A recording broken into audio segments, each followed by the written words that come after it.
Bienvenue dans cette nouvelle édition du QG Weekend. Voici les titres de l'actualité. En République démocratique du Congo, 3 figures proéminentes de l'opposition se sont rencontrées vendredi 15 décembre à Bruxelles, en Belgique. L'opposition s'organise pour une alternance. Ensuite du 54e congrès annuel de l'ANC en Afrique du Sud, ce congrès qui s'achève le 20 décembre marque également la fin de mandat du président Jacob Zuma à la tête du parti. Et puis découverte en fin d'édition du roman Mana, cette autre femme, le tout premier du Togolais Marcel Maya Ayendo, œuvre dans laquelle il parle du rôle de la femme dans la société africaine. Mais tout d'abord, la Guinée-Bissau menacée de sanctions par la CEDEAO si ses dirigeants ne parviennent pas à trouver une issue à la crise politique qui prévaut dans le pays. Depuis la destitution en août 2015 par le président José Mario Vaz de son premier ministre Domingos Simões Pereira, on assiste à une impasse politique. La CEDEAO a demandé à Alpha Condé, président en exercice de l'Union africaine, et au président togolais Faure Gnassingbé, désigné comme médiateur, de poursuivre les consultations dans les 2 prochains mois, sans quoi des sanctions collectives et individuelles seront prononcées contre tous ceux qui se poseront en obstacle à une sortie de crise. Vital Kamerhe, président de l'Union pour la nation congolaise, Félix Tshisekedi, président du Rassemblement de l'opposition, et Moïse Katumbi, 3 figures fortes de l'opposition en République démocratique du Congo, se sont rencontrés vendredi 15 décembre à Bruxelles, en Belgique. Ils entendent réunir leurs forces afin d'organiser la transition politique congolaise. Graziela Tchakonte. Alors que la loi électorale divise en République démocratique du Congo, l'opposition semble rechercher une nouvelle dynamique. Ses 3 principaux ténors, Vital Kamerhe, Félix Tshisekedi et Moïse Katumbi, se sont en effet retrouvés ce vendredi 15 décembre 2017 à Bruxelles pour dégager un consensus dans leur action commune, une démarche forte à laquelle la majorité présidentielle veut répondre par le respect de la nouvelle loi électorale. C'est une loi qui va restructurer l'appareil politique de notre pays et qui va permettre à ce que n'est élu que c'est lui qui est dans un parti qui répond à une conditionnalité démocratiquement et légalement reconnue. Si les élus de l'opposition ont envahi les rues de Kinshasa lors de leurs dernières actions de revendication, leurs leaders, eux, ont fait la tournée des dirigeants du continent pour prendre conseil sur la meilleure option de sortie de crise.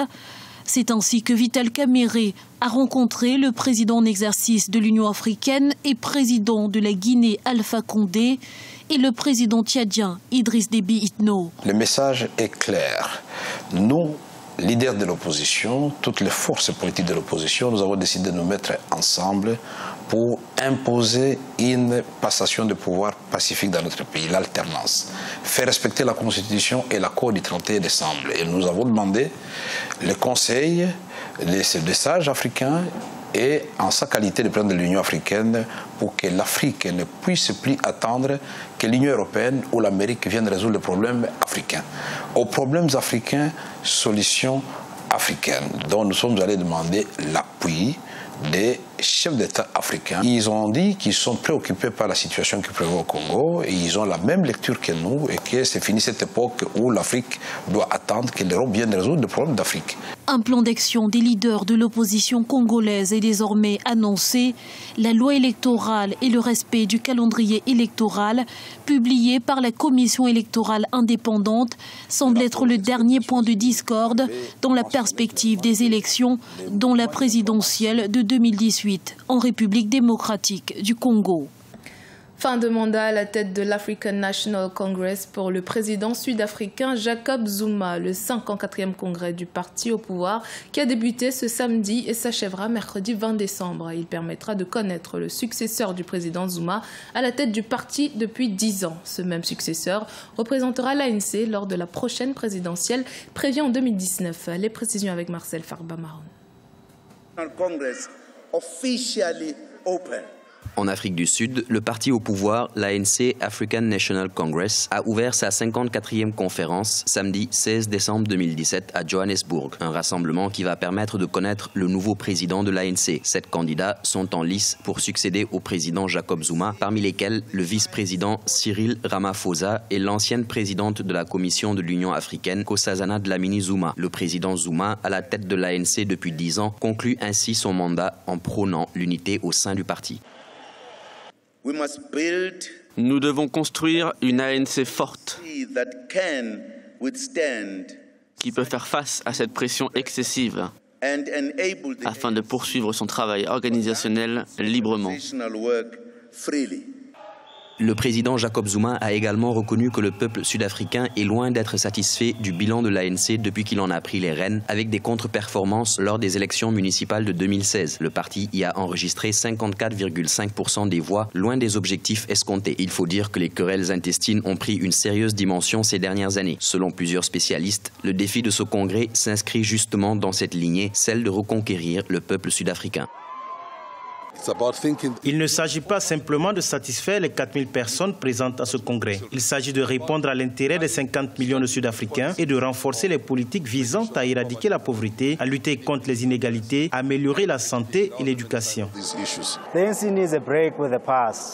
L'ANC a besoin d'une rupture avec le passé. Au cours des 10 dernières années, ils ont perdu environ 15% de leur soutien, passant de 69% en 2004 à 54% l'année dernière. Le successeur du président Jacob Zuma à l'ANC devrait être connu ce dimanche. Il représentera le parti au pouvoir à la prochaine élection présidentielle prévue en 2019. Le 54e congrès prendra fin mercredi 20 décembre 2017.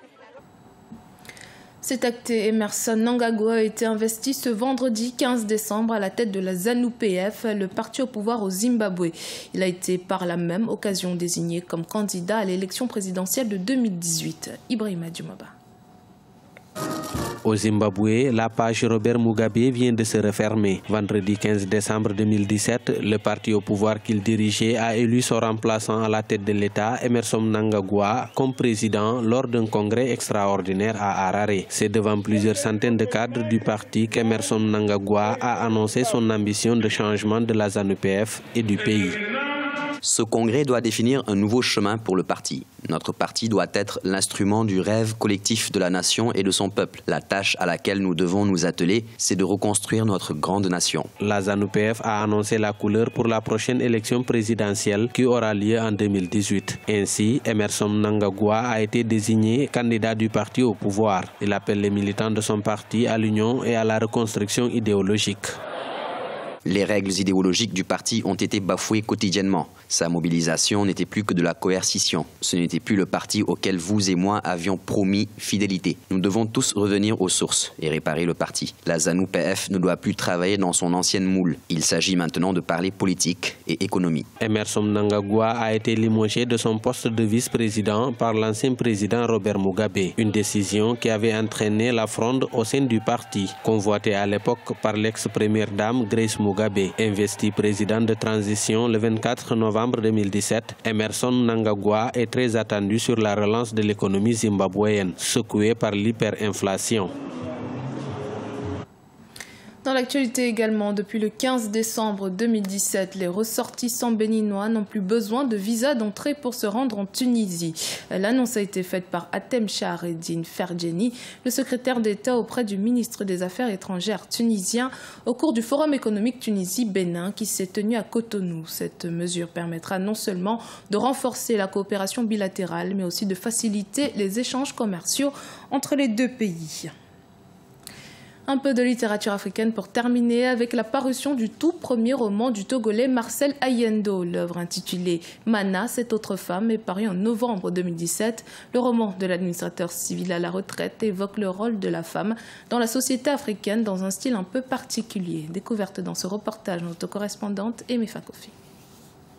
Marcel Ayendo, dans son livre, raconte l'histoire d'une royauté dont la gouvernance est caractérisée par le népotisme.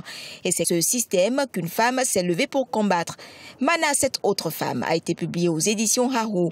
À travers cet ouvrage, l'auteur entend réveiller la conscience collective sur le rôle de la femme dans la gestion des biens de la cité. C'est pour lutter contre le népotisme, le favoritisme d'un roi qui, lorsque on attribue les vivres aux sinistrés, et le roi essaie de cacher une partie et de ne partager qu'une partie. Elle s'est vraiment montrée coriace contre ce roi-là pour lui dire que tout ce qui est entreposé ici doit être partagé à tout le monde, à tous les sinistrés. Et la leçon qu'on peut tirer, c'est que ce que les hommes pensent de la femme doit tout faire pour transcender les barrières séculaires. Pour les amoureux de la littérature, l'ouvrage Mana, cette autre femme est écrit dans un style assez particulier. L'éthique et l'esthétique qui caractérisent ces lignes témoignent de l'engagement de Marcel Ayendo à dénoncer la mauvaise gouvernance dans nos États africains. J'ai accepté de préfacer ce récit parce qu'il pose un diagnostic clair, sans complaisance aucune, des problèmes qui minent la gouvernance dans nos pays. Ayant pondu ce texte au présent, ça voudrait tout simplement signifier qu'il ramène ce problème. Le problème qu'il a raconté sur un royaume, et vous savez que le royaume, c'est des temps anciens, il a ramené ça à la situation togolaise. Marcel Ayendo est administrateur civil à la retraite. Son premier roman, publié le 4 novembre 2017, est un hommage rendu à la femme. Il annonce un second qui paraîtra courant 2018. C'était le journal de la rédaction. Merci de votre fidélité. Dans un instant, une nouvelle édition de l'actualité sur Africa 24.